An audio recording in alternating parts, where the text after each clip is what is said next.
De cet homme qui est soupçonné d'avoir roué de coups un livreur, de l'avoir insulté, ainsi qu'une voisine qui filmait à Cergy. Eh bien, il a été interpellé aujourd'hui dans le 10e arrondissement de Paris, placé en garde à vue pour violence aggravée, menace de mort aggravée. Le propriétaire du fameux restaurant devant lesquels se sont déroulés les faits affirme qu'il ne connaît pas l'individu. Il a révélé d'ailleurs, vous voyez ces images de vidéosurveillance de l'attaque. Les détails de cette interpellation avec Noémie Schulz du service police-justice de CNews. Il a à son casier judiciaire plusieurs condamnations pour des affaires de stupéfiants et pour des outrages. Il a donc été interpellé aujourd'hui à l'heure du déjeuner par la BAC dans le 10e arrondissement de Paris. Il a été placé en garde à vue pour violence aggravée et menace de mort aggravée. C'est lui, vous l'avez dit, qui est soupçonné d'avoir frappé, insulté un livreur. C'était dimanche soir à Cergy-Pontoise. Une voisine avait filmé la scène et quand il l'avait repérée, elle s'était également retrouvée la cible des insultes. Le livreur et la voisine d'ailleurs ont tous les deux porté plainte et de son côté le parquet de Pontoise avait ouvert une enquête en flagrance pour violence volontaire aggravée et injures racistes. Dans la vidéo, ce jeune homme expliquait qu'il travaillait pour le restaurant. Cette information elle a été démentie par le patron de l'établissement, un établissement qui a été fermé pour une durée de 7 jours. C'est une décision administrative prise par la préfecture pour nécessiter de l'ordre et de la tranquillité publique. Hier, effectivement, il y avait eu un rassemblement, plus de 150 personnes qui criaient notamment leur colère après ces insultes racistes. La garde à vue de ce jeune homme peut durer jusqu'à 48 heures et le parquet de Pontoise a fait savoir qu'il communiquerait demain dans la journée, sans doute sur les suites qui seront données à cette affaire. Véronique Jacquier, peut-être pour commencer, on a tous été très choqués hier soir à la découverte de cette vidéo. Oui, évidemment, on a tous été très choqués. Je vais presque me dire, heureusement, il y a des images vidéo pour mettre des mots sur l'innommable. Mais ce qui est intéressant dans cette affaire, je trouve justement, c'est que ce sont les mots qui ont été échangés, les insultes qui ont été proférées par l'agresseur. Puisqu'il a dit, pendant 800 ans, on vous a vendu comme du bétail. Entre autres saletés balancées évidemment à la tête de ce livreur. Cette litanie d'abjection, c'est nouveau parce que non mais c'est nouveau parce que je vois le titre, le tabou du racisme communautaire. Derrière le racisme communautaire, en fait, il faut appeler un chat un chat. L'agresseur algérien s'en prend au livreur parce que derrière il y a l'idée. Oui, depuis 800 ans, vous avez vendu comme du bétail, de faire référence à la traite arabo-musulmane qui a été pratiquée pendant 13 siècles et qui a été évidemment une infamie et qui est quand même totalement occultée des livres d'histoire, totalement occultée de la plupart des agressions justement et du racisme communautaire dont on parle ce soir. Et c'est quand même vraiment important de l'évoquer ce soir. 13 siècles, c'est pas rien. On est toujours en train de rendre les Blancs coupables pour 3 siècles de traite. Là, c'est 13 siècles, avec comme plaque tournante d'un côté Zanzibar, de l'autre Tombouctou, et les marchés aux esclaves les plus florissants au début du XVIIIe siècle, c'était Tunis, c'était Alger. Bref, voilà. Donc, quand cet Algérien s'adresse à l'intérêt principal de cet agresseur de mettre en lumière le fait que l'esclavage n'est pas que dans un sens, en effet. Oui, d'accord, mais enfin, ce qui est important, c'est qu'on est quand même en France, que cet Algérien est relativement jeune et qu'il a la prégnance de se passer quand même dans ces insultes et dans ce type d'agression. C'est pas la première fois, c'est pas la dernière fois. Je voudrais bien savoir où il a appris ça. Je doute que ce soit sur les bancs de l'école. Voilà, c'est une réflexion somme toute assez personnelle, mais enfin, quand on voit le profil de cet individu, qui est un multirécidiviste, encore une fois, vraisemblablement, on se dit qu'il y a quand même une part d'endoctrinement chez lui qui me semble là assez flagrante. Enfin, visiblement, dans ce qu'on entend de ses propos, on se dit que c'est un individu qui, pour le moins, est perturbé et qui n'a pas appris ça du jour au lendemain, qui ne s'est pas réveillé comme ça du jour au lendemain avec ces prises de position-là. Oui, mais comme toutes les personnes perturbées, elles sont peut-être élevées dans un milieu perturbant. Donc il faut quand même remettre les choses dans leur contexte. On reviendra sur cette question. On ne peut pas toujours trouver des excuses. On va revenir sur cette question. D'ailleurs, on va entendre Maître Galina Elbaz qui revient sur la question que vous soulevez dans un instant, qui a été interrogée sur CNews aujourd'hui. Mais avant cela, juste sur les faits, ce racisme communautaire qui est une réalité, Najwa El Haïté. D'abord, qu'est-ce qui risque cet individu parce que s'il n'y a pas une condamnation ferme et exemplaire, ça risque de faire encore une fois beaucoup de bruit. Bien sûr qu'il faut une condamnation ferme. D'ailleurs, le code pénal prévoit une sanction à la hauteur de ces propos-là. En plus, il y a un barème il y a une peine de prison. En plus, il est récidiviste. Donc, la sanction, elle peut être extrêmement ferme. Donc voilà, c'est pas la première fois. Et j'ai envie de dire que c'est une actualité qui est assez redondante parce que moi, je pense à un père de famille récemment agressé, mais ça a été d'une violence aussi inouïe. Et là, heureusement encore, il y a eu une vidéo qui a circulé sur les réseaux sociaux où un père de famille dans le Jura, donc il y a un mois de cela, qui a été traité de sale arabe devant ses enfants. Et en plus, l'agresseur a pris sa voiture pour tenter de l'écraser. Donc autant vous dire que cette actualité d'aujourd'hui s'additionne aussi à une autre actualité qui existe et qui est redondante. Ça fait sens selon vous ?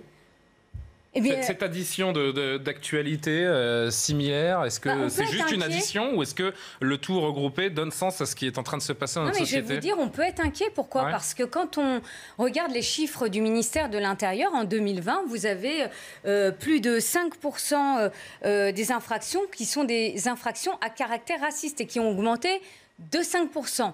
En 2 ans, ces infractions racistes ont augmenté de plus de 20%.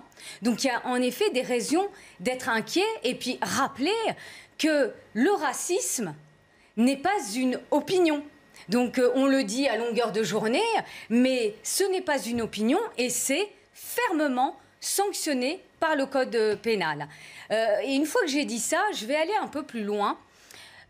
Il se trouve aussi qu'on est aussi dans une ambiance, on en parlait tout à l'heure avant d'entrer sur ce plateau, eh bien il y a une ambiance aussi qui est assez anxiogène. C'est-à-dire que quand vous traitez du débat concernant l'immigration, bien sûr qu'il faut la traiter, bien sûr, même en tant que responsable politique. Est-ce que d'ailleurs, pardon de vous couper, mais est-ce que dans cette vidéo, on n'a pas, d'une certaine façon, le meilleur et le pire de l'immigration ? D'un côté, cette énergumène qui est totalement abjecte, qui fait la honte de notre pays, et puis de l'autre, cette femme qui filme, qui est courageuse, qui dénonce le racisme. Est-ce qu'on n'a pas les deux pendants extrêmes de l'immigration et de l'assimilation en France ? Mais je vais vous dire, cette question de l'immigration, il faut la traiter courageusement. Dernièrement, d'ailleurs, sur un de vos plateaux, je traitais avec d'autres invités la question des mineurs délinquants. Bien sûr qu'il faut traiter ça, bien sûr qu'il faut trouver des solutions. Mais par moment, cette question-là, elle est traitée, j'allais dire, sans nuance. Vous avez des étrangers qui ont été... Et même des Français, des étrangers, des Français issus de l'immigration qui ont été en première ligne dans cette crise sanitaire. D'ailleurs, dans la ville dans laquelle je suis élue, à Évry-Courcouronnes, eh bien, vous avez des techniciens de surface qui ont été en première ligne pour que les commerces soient ouverts, les infirmiers, Où est-ce que vous voulez en venir ? Où est-ce que vous voulez en venir ? Un acte de violence et de racisme à une... C'est terminé, et Laurence, c'est à vous ensuite, et Véronique qui va en dire un mot. Vous n'avez pas suivi. C'est-à-dire que quand cet acte de racisme, où on le traite quand même de sale noir. Je vous ai parlé aussi de ce père de famille où on le traite de sale arabe et en plus... L'agresseur essaye de l'écraser. J'ai envie de vous dire que dans ce climat anxiogène où on a l'impression que tous les Français issus de l'immigration, tous les étrangers sont des dangers en puissance ou des délinquants en puissance, oui, j'ai raison, je pense, de dire que sur ces questions où on traite des débats concernant l'immigration... C'est entendu et vous avez raison, mais je crois qu'on dévie un petit peu. Mais attendez, excusez-moi, madame. Mais là, c'est dommage. Parce que d'un acte répréhensible, condamnable, j'ai pas l'impression que ce soit quelqu'un qui soit, comme on dit, un Français de souche de multigénération qui ait traité cette personne de sale noire. C'est pour ça qu'on parle de ce racisme communautaire, Laurence. Vous êtes en train de nous expliquer que parce qu'on traite de l'immigration, c'est vrai que parfois il y a des débordements dans les débats, je suis d'accord avec vous, notamment de l'extrême droite. Néanmoins, ce n'est pas parce que sur certains plateaux de télé on traite de l'immigration ou qu'on débat d'immigration qu'on en arrive à ces actes. Ce n'est pas excusable. Cette personne en question est une personne qui est raciste, qui est violente.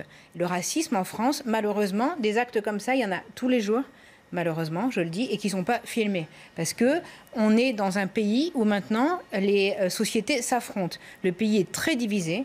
Et on disait, c'est pas un face-à-face. Et ça peut servir à quelque chose que cette vidéo existe aujourd'hui et qu'on se rende compte Il faut tout dénoncer. Néanmoins, il faut dénoncer tout. C'est-à-dire pas que cette vidéo. Tous les actes de racisme au quotidien. Et tous les racismes, y compris le racisme anti-blanc aussi. Et c'est-à-dire qu'aujourd'hui, on est dans une société qui est en train de se communautariser.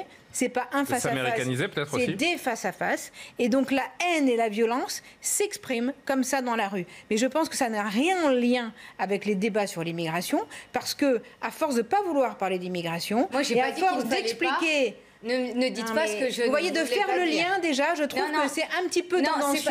parce que non. Écoutez-vous, s'il vous plaît. s'il vous plaît. Excusez-moi, Après, si vous je- permettez ouais, que j'aille au bout de mon permettrai. Alors, il y a raisonnement. Johan parce qui voudrait en placer une aussi, même si... C'est important que j'aille au bout de mon raisonnement. Que vous fassiez ce lien, c'est dommage, parce qu'en fait, c'est juste un acte de violence et de racisme qui n'est justifiable en rien, et pour autant, les débats doivent se faire. Johan Usaï. Oui, mais personne ne doit chercher à justifier cet acte-là, mais alors il semble que cette personne soit d'origine algérienne. On ne sait pas s'il est C'est ce qu'elle français. revendique. Arrêtez-moi si je me Noémie trompe. Schulz nous dit qu'il est né en Algérie. Il est né en Algérie, mais on ne sait pas s'il a été naturalisé français. Mais on sait qu'il est multirécidiviste. Ça, c'est quelque chose qui est avéré. Que peuvent se dire les Français ce soir? Que vraisemblablement, une très grande majorité des Français estiment qu'il serait préférable que cette personne ne se trouve pas sur le sol français, précisément parce qu'il est multirécidiviste, parce qu'il s'est livré à ce genre de propos. Il y a une agression physique aussi. Enfin, on a vu la personne qu'il a agressée. Oui, il a frappé ce livreur. Donc il y a des propos racistes, il y a une agression physique. Donc les Français se disent, oui, effectivement, ça serait mieux que cette personne, si elle n'est pas française, s'il n'est pas français, ne se trouve pas sur notre sol.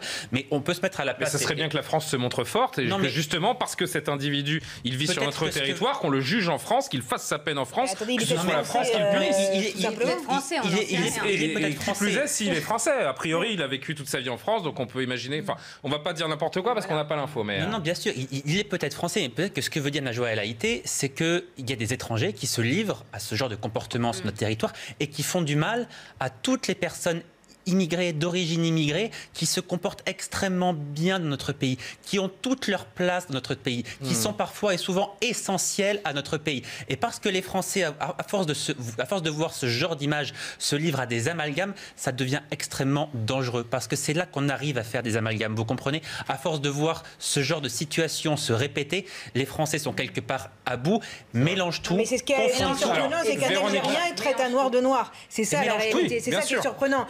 Si c'était un blanc qui était raciste, on ne serait pas surpris. Là, c'est ce qu'expliquait tout à fait tout à l'heure, ce que vous expliquez, Véronique, tout à l'heure parfaitement. Ce qui est surprenant dans cette affaire et qui interpelle encore plus, c'est que c'est quelqu'un qui n'est pas, on va dire, qui est peut-être issu de l'immigration, au moins d'antérieures générations, puisque... Il est né en Algérie, ça, notre journaliste nous confirme. Qui traite quelqu'un de noir. Donc, on ne comprend plus rien, parce que vous vous dites, cette personne qui a été accueillie par la France, elle-même rejette une personne de couleur. Mais il y a Et pas de on se sent, Véronique Jacquier, il est partout, il n'y a aucune règle. Et Véronique Jacquier, on se sent sujet. obligé presque de dire que c'est du racisme communautaire parce qu'on est tellement assommé sur le fait que la France, les Français sont un affreux pays de racistes, il y a un tel rouleau compresseur dans la sphère médiatique pour faire culpabiliser les Français. Et lorsqu'on peut rappeler qu'il n'y a pas qu'un racisme également, c'est important de le dire, j'ai l'impression.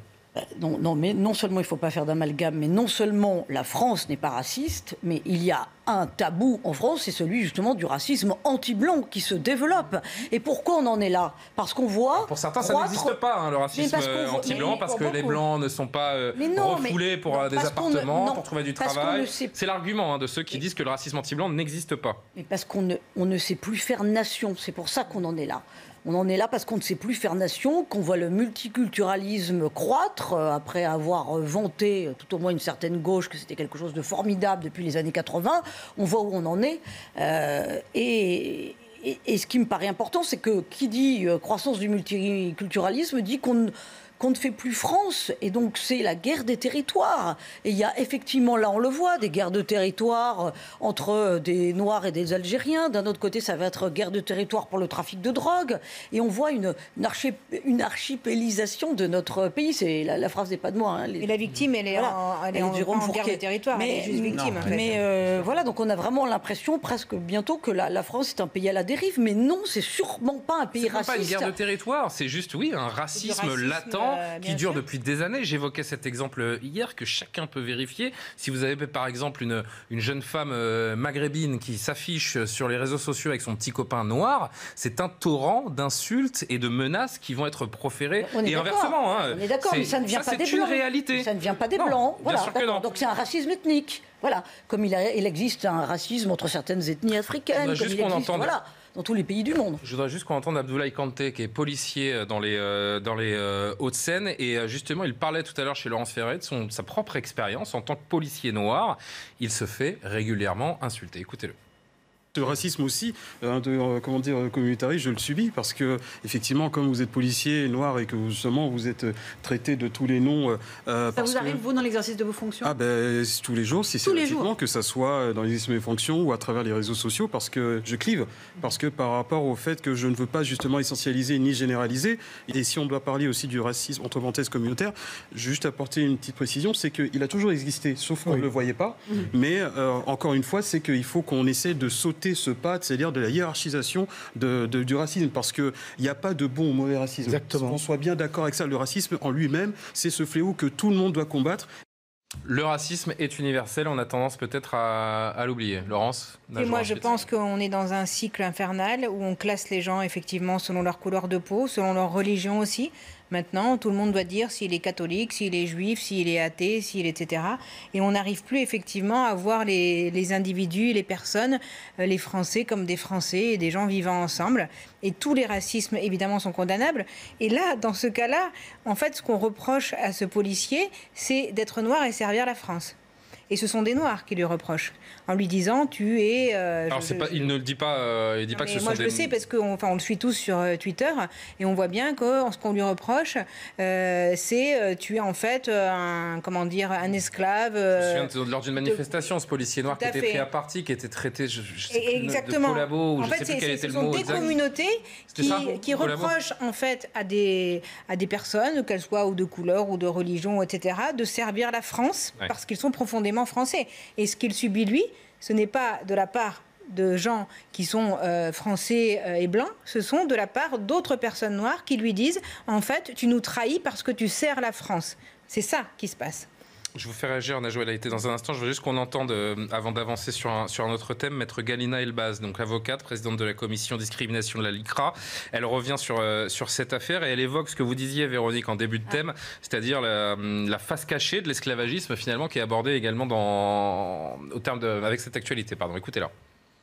Ce qu'il y a de nouveau dans ce type de propos racistes, c'est l'évocation de l'esclavagisme, de la traite négrière, et ça met en exergue la traite négrière arabo-musulmane. Et effectivement, on n'en parlait pas puisque dans les livres d'histoire, notamment, c'est un phénomène qui passe un petit peu de côté. Et effectivement, cette vidéo met en évidence un racisme qui est méconnu.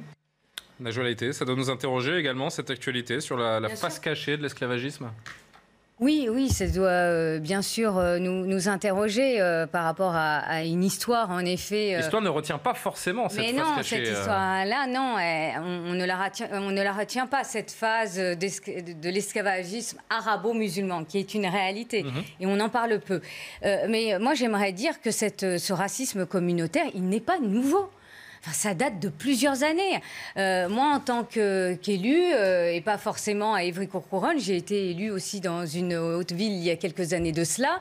Je souhaitais organiser un rassemblement entre des Français d'origine turque et des Français d'origine maghrébine. Autant vous dire qu'on m'a dit... ça n'a pas fonctionné. Mais non, on m'a dit, mais on te le déconseille, Najwa.